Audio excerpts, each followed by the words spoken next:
Thank you for welcoming me onto your screens or onto your headphones, depending on how you're watching this. I'm Eddie, and this is The Rollback. Folks, I'm here to talk to you today about Glass Onion, aka better than any Sherlock Holmes movie, fight me. I'm serious, better than these. I'm entertaining as hell, but Glass Onion's way better than any of these. I know that's a big thing to say, but it's the goddamn truth. So, the synopsis. When tech billionaire Miles Jobs.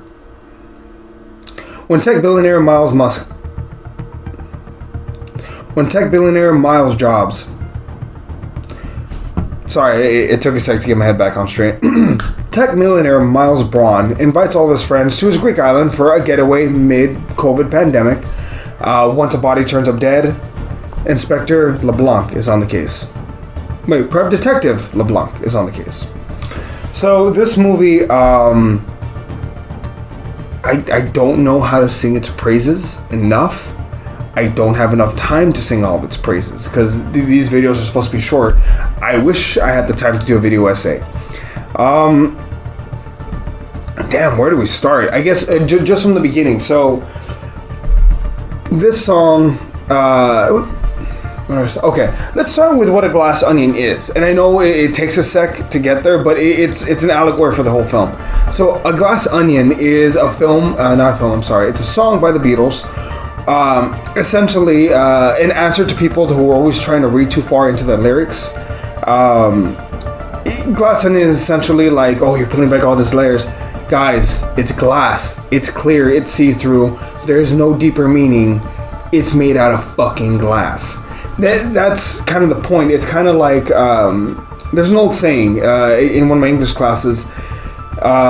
This class went to go see this author about a book that she wrote, and a teacher asked, well, do the blue curtains represent the lady's depression or her want to go see the ocean again?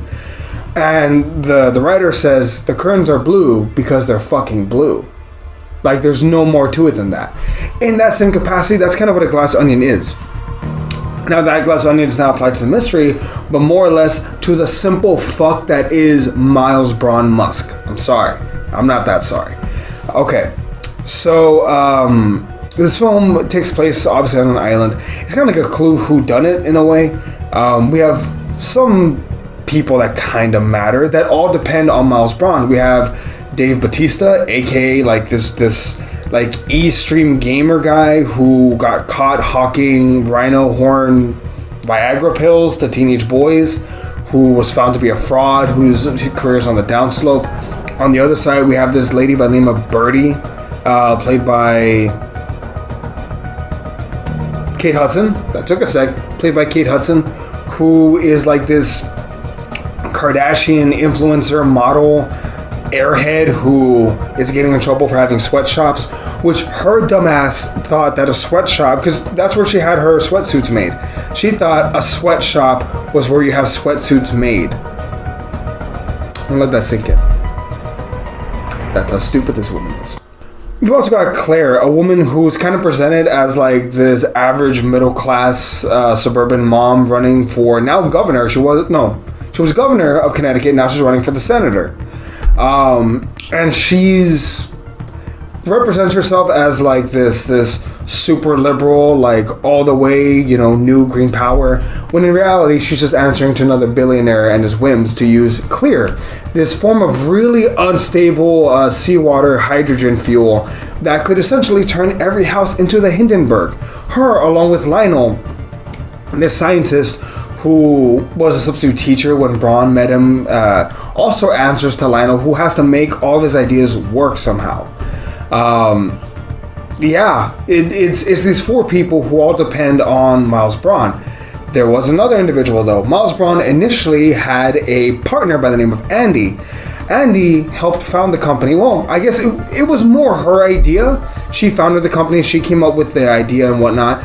Miles Braun was just kind of like the hype man, like the yin and yang, kind of like how JFK was the really uppity, like out there one, the one that everyone really liked, whereas Lyndon B. Johnson was kind of the one that had all the know-how. He was the back mind, not the mastermind necessarily. I'm not saying JFK was stupid, but he was more of like the here's how we get it done kind of part, right? Miles Braun wants to make clear a thing. Now, the company goes well for a while, but he wants to make clear the new fuel source. He wants to be seen as the guy.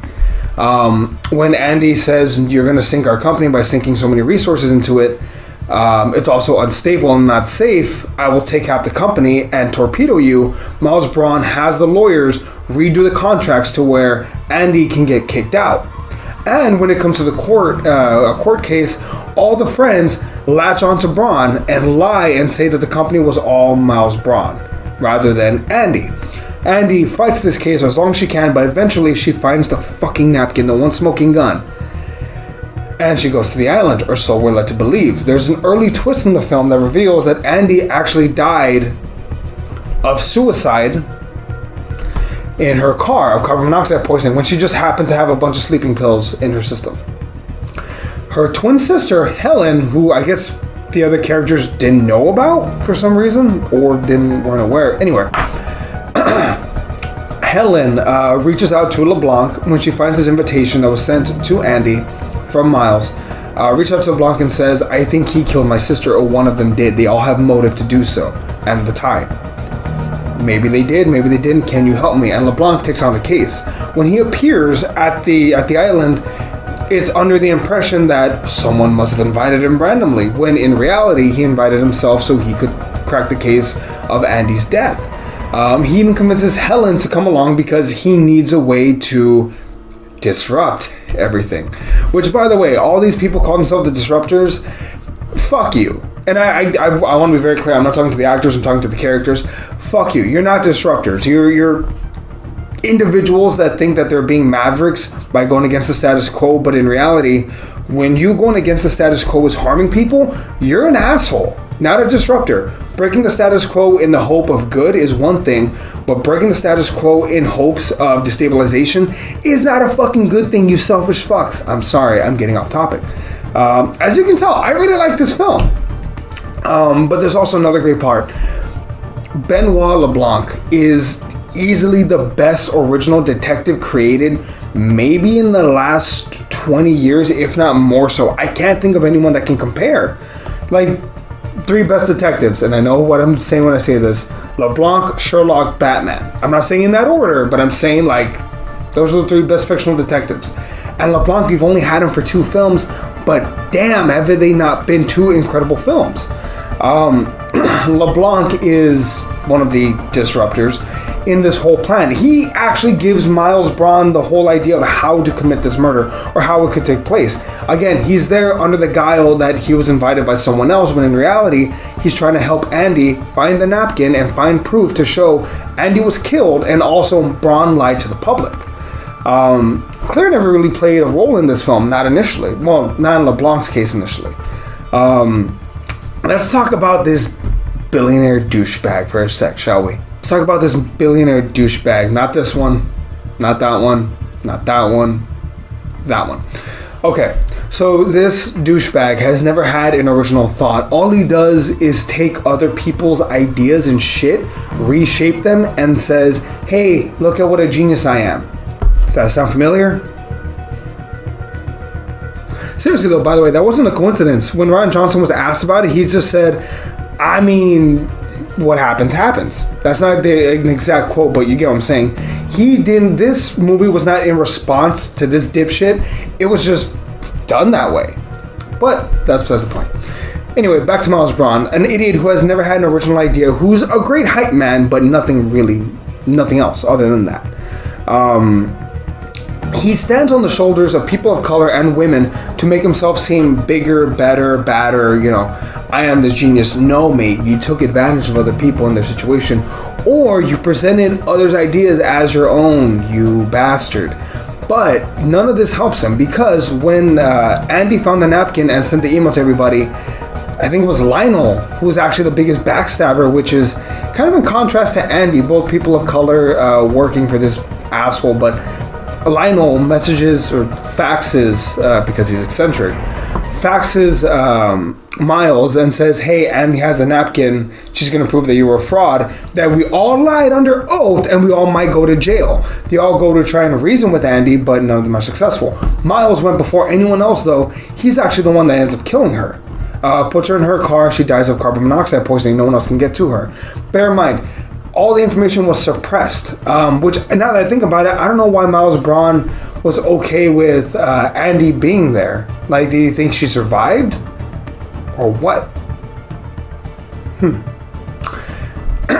Anyway, nonetheless,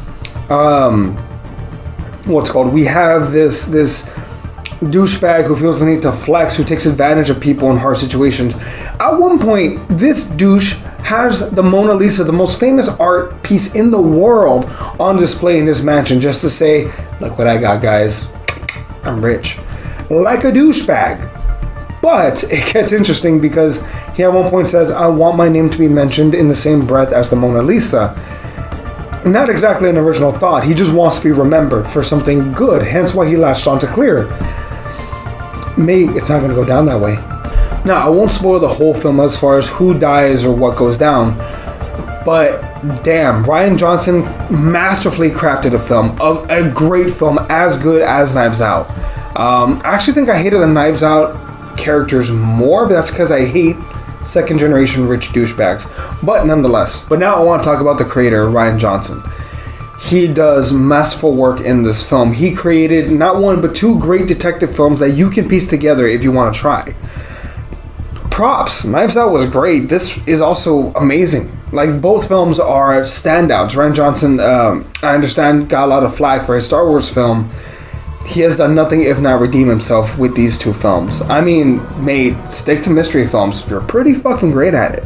Also, the style choices, the way people dress, every aspect of this film is outstanding. And also, if I may, shout out to, all the performances are solid throughout this film, but I want to give a solid shout out to two people. One, Mr. Daniel Craig, who plays LeBlanc, who... Look, Daniel Craig will always be James Bond in my heart, but now there's a little piece of there open for Benoit Blanc. Benoit Blanc. The incredible detective who, again, is just so masterful. I love him. But also we have one Miss, and I hope I'm pronouncing this, Janelle Monáe. I knew her initially as a singer, actually. I didn't realize what a great acting repertoire she was building for herself, but damn if she didn't, and she did an amazing job. She plays Andy, and then she plays Helen pretending to be Andy, if that makes sense. So, like, a little meta on meta. And she's just great and manic throughout, and I mean that in the best way. She plays this vengeful sister who wants to right her sister's death, her murder, wants to hold this man accountable for what he did, and all these people for what he did. Just awesome all the way through. I typically give cons. My only con is we only have two films. Rian Johnson's going to make a third. Can we have more than a third, Mr. Johnson? Please. As much as I love Murder on the Orient Express, which was a great film, as much as I really did like Death on the Nile, like, I love great detective films. I feel like we're slowly creeping back into a new age with great detective films, and this is one of them. Grade an A, and spoiler alert, this will be in my top 10 of next year. I don't know what the spot will be, but I guarantee you this film will make the top 10 easily. That said, that's going to wrap it up for this slightly longish episode of The Rollback. I do apologize, it's just that there was so much to talk about. But yeah, please like and subscribe. We'd greatly appreciate it. We're always trying to grow this channel. Go check out our podcast down below. We always greatly appreciate any growth that we get. And yeah, I'll see everybody.